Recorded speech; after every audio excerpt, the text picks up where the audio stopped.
180 kilo? Oo. Burara? Galing po natin si Seven. Ito kuya, ano ba ito?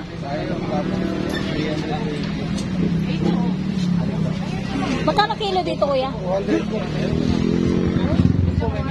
Ganyan po. Mga sariwang isda ulit ang feature ko sa video ito guys. So ito yung mga bilihan ng isda dito sa may labas ng subdivision namin. So yun yung dalawa na yan yung aking binili. Yung burara daw at saka yung isa ay siwi-siwi yung tawag namin dyan. Yung nasa may kaliwa. Yung mahaba yung uso. Ayan. So yan yung dalawang klase na binili kong isda. Worth 250 pesos yung dalawang klase na yan. Nasa tag 100 plus lang yung binili ko bawat klase ng isda. Tag kalahati mahigit lang na kilo yung binili ko dyan. So ayan, pumipili na ako. Sa amin ang tawag namin dyan ay siwi-siwi. Hindi ko lang alam yung tawag sa Tagalog sa isdang yan kasi mahaba yung uso niya. Pwede rin sana swordfish kaso medyo maliit kasi yan.